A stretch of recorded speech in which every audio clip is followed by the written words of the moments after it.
IVF చికిత్సలో 25% భారీ discount, free doctor consultation, free ultrasound scan, logo launch, Andro max advanced male infertility centre ను కూడా ప్రారంభించారు. నమస్తే, welcome to Telugu popular TV. ప్రస్తుతం మనతో పాటు ఉన్నారు సినీ క్రిటిక్ విజ్ఞాన్ గారు. హలో విజ్ఞాన్ గారు. నమస్తే. ప్రస్తుతం దివ్యల మాధురి గారి ఎపిసోడ్ ఇష్యూ ఏదైతే ఉందో, కొంతమంది తినది కరెక్ట్ అంటున్నారు, కొంతమంది వాళ్ళు కరెక్ట్ అంటున్నారు. ఎపిసోడ్లో ఎవరు రైట్ ఎవరు రాంగ్ అని మీకు అనిపిస్తుంది? సరే, ఈ కంప్లీట్ సినారియాలో నన్ను అడిగితే యాక్చువల్లీ ఇన్నోసెంట్ ఎవరు అంటే దివ్యల మాధురి అని అంట. దానికి కూడా ఒక రీజన్ ఉంది. వై? బికాస్ దివ్యల మాధురి అనే ఒక క్యారెక్టరు ఆమంతటా ఆమె ఒక పెద్దింట్లో బతికింది, కొంచెం రెప్యూటెడ్ ఫ్యామిలీలోనే బతికింది, కొంతమంది పిల్లలకి డ్యాన్సులు నేర్పించుకుంటూ వెళ్ళింది ఉచితంగా. ఆవిడ బాగా నేర్పిస్తుంది, ఆవిడ పద్ధతి నచ్చే తల్లులు వాళ్ళ కూతుర్లని ఆమె దగ్గరకు పంపుతున్నారు. రైట్? అంటే ఒకరిద్దరంటే మోసపోయారు అనుకోవచ్చమ్మా, 100 మంది మోసపోరుగా. నెక్స్ట్, ఆమెని నమ్మారు కాబట్టి ఆమె పద్ధతి నచ్చే కూతుర్లని ఆవిడతో కూడా వేరే వేరే ఏరియాల ప్రదర్శనలకు కూడా పంపిస్తున్నారు. అంటే కంప్లైంట్స్ కూడా అటువైపు నుంచి ఎప్పుడు రాలా. ఏ పిల్ల కూడా మా టీచర్ నన్ను ఇలా అనిందనో, అలా అలా చెప్పిందనో, ఎవరైనా పరిచయం చేసిందనో ఎప్పుడూ చెప్పాల. ఇప్పుడు కూడా రాలేదు, ఇప్పటికి రాలా. ఈ ఇష్యూ బయటకు వచ్చినప్పటికీ, ఎలిగేషన్ పాస్ అయినప్పటికీ కూడా రాలా. అంటే వేరే అంటే ఏదైతే ఇష్యూ వచ్చిందో దాని గురించి మాట్లాడుతున్నారు, కానీ ఇలాంటి విషయాలు మాత్రం తన పైన మాట్లాడాలి. టీచర్ మంచిది, ఇంటికి వెళ్తే బాగా చూసుకుంటుంది. అంటే ఎంతమంది రాని వాళ్ళ స్టూడెంట్స్ అయినా కానీ వాళ్ళకి ఫీజులు ఏం తీసుకోదు, ఫ్రీగానే నేర్పిస్తుంది. ఎప్పుడైనా ఇంటికి వచ్చిన టీలు కాఫీలు కూడా ఈవిడే ఇస్తుంది ఎదురుగా. నచ్చింది అందరికీ, మంచిది పలానా ఆమె, అరే బాగా చదువుకుంది, మంచి డ్యాన్సర్, బాగా నేర్పిస్తుంది అని చెప్పేసి ఓకే ఉంది. అండ్ అలా మహిళా దినోత్సవం ముగ్గుల పోటీలు ఉంటే గెస్ట్గా పిలిచేవాళ్ళు, ఏదైనా మహిళా దినోత్సవ కార్యక్రమాలు ఉంటే అక్కడ ఏదైనా చిల్లా చితక పోటీలు ఉంటే గిఫ్ట్లు ఇవ్వడానికి ఎవరైనా పిలిచేవాళ్ళు కదా, ఈవిడ చేతి ఇప్పించేవాళ్ళు. ఇలా ఆవిడకు రెప్యుటేషన్ ఉంది. ఎవరైనా సరే నా మొగుడు తిడుతున్నాడనో, లేకపోతే మా అత్త నన్ను రక్కిందనో చెప్పుకున్నా కూడా పాపం ఈవిడికి చెప్పుకునేది బాధలు. ఆమె కూడా తోచినంత సహాయం చేసేది. అంటే ఒక సామాజికవేత్తలాగా ఉంది బేసికల్లీ. ఇప్పుడు అసలు విషయంలోకి వెళ్తే, అలా బతికిన ఆమెని ఇప్పుడు అదే ఏరియాలో వాణి అనే ఒక ఆవిడ ఉంది. ఈవిడ పొలిటికల్లీ కొంచెం బాగా పలుకుబడి ఉన్న ఆవిడ, కానీ మహిళా క్యాడర్ లేదు ఈవిడికి.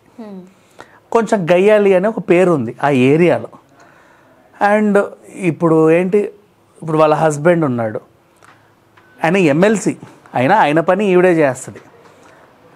సంతకం పెట్టించుకురాబా అని చెప్పేసేది. వెళ్ళి మేడం సంతకం దేని మీద, అవన్నీ ఆయనకి ఎందుకు సంతకం పెట్టమనం ఇట్లా.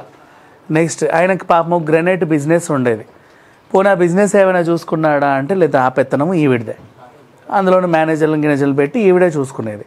అన్ని వ్యవహారాలు ఈవిడే చూసుకునేది. ఇక దివ్యల మాధురి విషయానికి వస్తే, ఆమె దగ్గర ఎక్కువ మంది మహిళలు ఉన్నారు. ఎలక్షన్ టైంలో మనకు పనికి వస్తుంది ఎంత కాదనుకున్నా, ఆమె మనకు సపోర్ట్ చేస్తే. సో ఆమెని ఏదో ఒక పదవికి కండువా కప్పి తీసుకొద్దాం అనుకున్నారు. సరే, బాగానే ఉంది, కండువా కప్పింది, ఆమె కూడా ఓకే అనింది, వస్తా అనింది. మళ్ళీ ఆలోచించింది, దివ్యల మాధురికి ఒకవేళ కండువా కప్పి పిలిచినా కూడా, ఆవిడ ఇక్కడికి వచ్చినా కూడా ఆవిడ క్యాడర్ మనకు వస్తుందని ఏముంది. రేపటి రోజు ఎప్పుడన్నా మళ్ళీ గొడవ వచ్చిపోతే మళ్ళీ వీళ్ళందరూ అట్టే వెళ్ళిపోతారు కదా. ఆమె కండువా కప్పి కుర్చీలో కూర్చోబెట్టండి, క్యాడర్ని మనం మెయింటైన్ చేద్దాం. సో ఎట్లయితే మొగుడు సంతకాల మొగుడు అయ్యాడో, కేవలము సంతకాలకి పరిమితమో, ఈవిడ కూడా చేసే సంతకాలకు పరిమితం.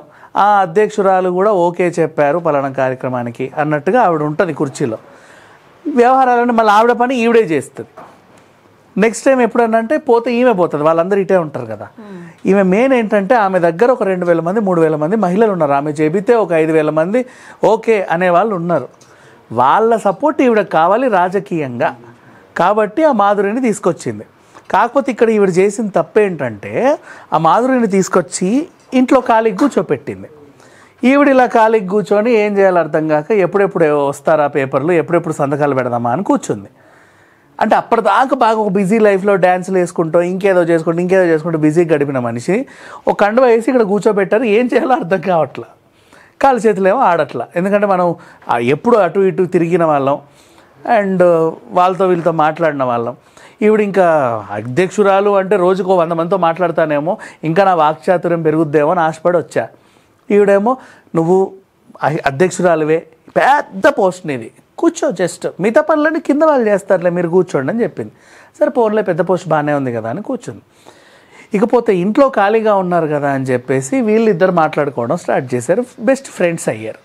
అంటే పాప ఆయనకి కష్టాలే, ఈమెకి కష్టాలే, ఏదో రకమైన కష్టాలు. ఆయన కష్టాలన్నీ ఈవిడకి చెబుతా అదేంటండి మీరు ఇంత సంస్థానానికి ఓనరు, ఎమ్మెల్సీ, మీరు అది ఇదంటే, ఏం లేదమ్మా, జేబులకు చూడు 200 కూడా లేవని చూపించేవాడు. ఏదో కన్స్ట్రక్షన్ పనో ఇంకేదో ఉండేదానికి ఆయన కొన్ని డబ్బులు అవసరపడింది. ఈవిడిని అడిగితే అనింది అనుకో, అదే ఏం లేదులే అంటాడు. ఆవిడని అడిగాడు, అడగొచ్చా అడగరాదా, ఏమన్నా అనుకుంటుందేమో అని చెప్పి ఆవిడ తెచ్చి ఇచ్చింది. పాపం 2 కోట్ల వరకు సహాయం చేసింది. అలా చేస్తా ఆయన కష్టాలన్నీ ఈవిడ తెలుసుకునేది. ఒకసారి పెద్ద డబ్బులు ఎత్తి కొట్టింది, ఇదిగో చూడు. ఇంకోసారి ఇలా అనింది, నా కూతుర్లు కూడా నా మాట వినరు, నన్ను పూర్తిగా వ్యతిరేకిస్తారు, మొత్తం పెత్తమంతా ఆవిడదే, చేతికి చిల్లి గవ్వ ఇవ్వదు. ఇవన్నీ కష్టాలన్నీ ఆవిడతో చెప్పుకుంటూ ఉన్నాడు. అండ్ నెక్స్ట్, అన్నం తినమనా అంటే ఆయన తినేవాడు కాదు, మంచిగా తాగమనో అంటే తాగేవాడు కాదు. ఈమె చెబితే తాగేవాడు, తినేవాడు. పాపం అంటే ఫ్రెండ్ కదా, ఈమె కొంచెం సున్నితంగా చెప్పేది, ఆమెమో కొంచెం గట్టిగా చెప్పేది. సో ఇప్పుడు పెళ్ళానికి ఏమనిపించింది, పాపం అసలు ఈవిడే తెచ్చుకుంది ఆవిడ. ఇది మళ్ళీ గుర్తుపెట్టుకో. ఇప్పుడు ఏమనిపించింది, నా మొగుడు నా మాట వినట్లేదు, దాని మాట వింటున్నాడు, వీళ్ళిద్దరికి రంకు ఉంది అని చెప్పి మొత్తం ఏరియా అంతా చాటింపేసేసరికి అంత పెద్ద ఆవిడే చెబుతుంది. అవును కరెక్టే, క్యాడర్ వాళ్ళందరూ మాట్లాడుకుంటున్నారు. వాళ్ళందరూ అవునండి, ఎప్పుడు అయ్యగారు ఆవిడ గారే నా ఏకైకలు పక్కలు చూసామండి అని 10 మంది చెప్పేసరికి నిజం అయిపోయింది, నిజం చేసింది. వాళ్ళ ఇంట్లో ఆమెను తరిమేశారు, మాట్లాడకుండా చేశారు.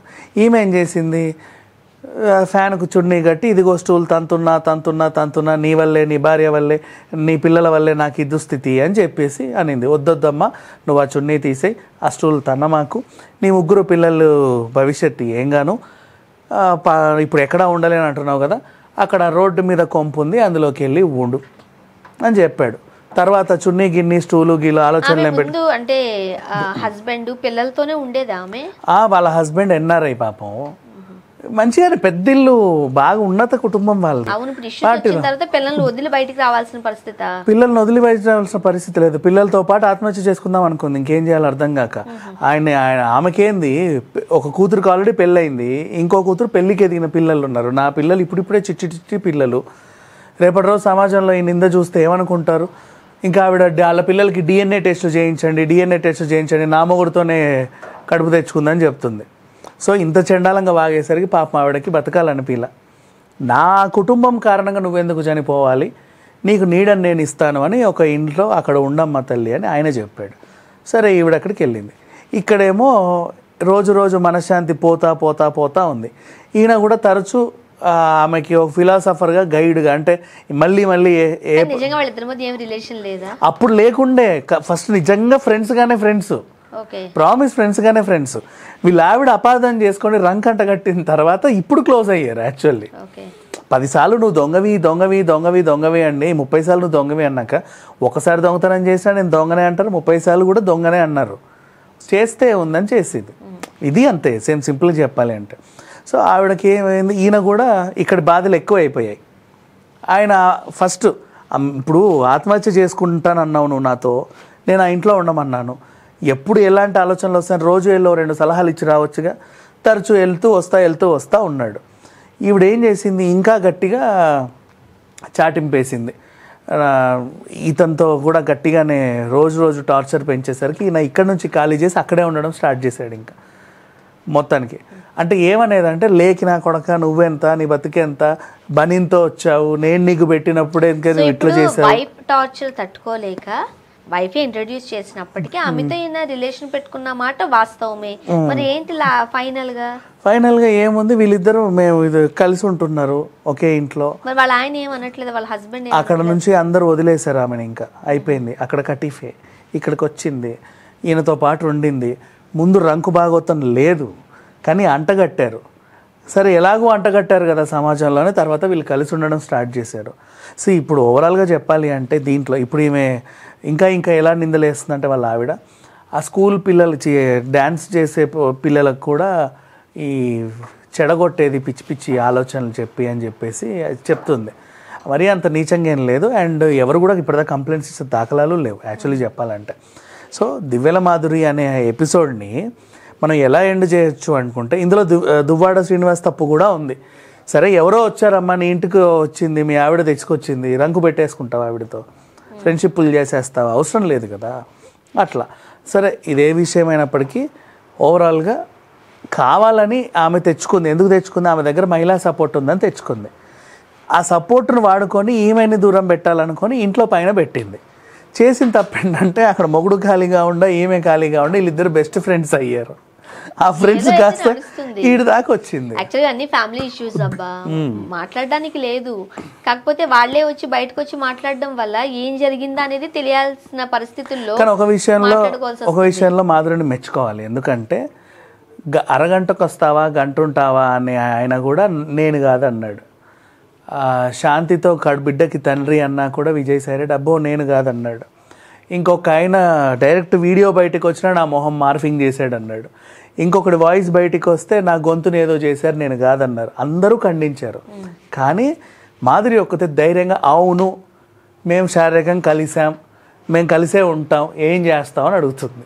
ధైర్యంగా నిలబడింది. ఆ విషయానికి మెచ్చుకోవాలి.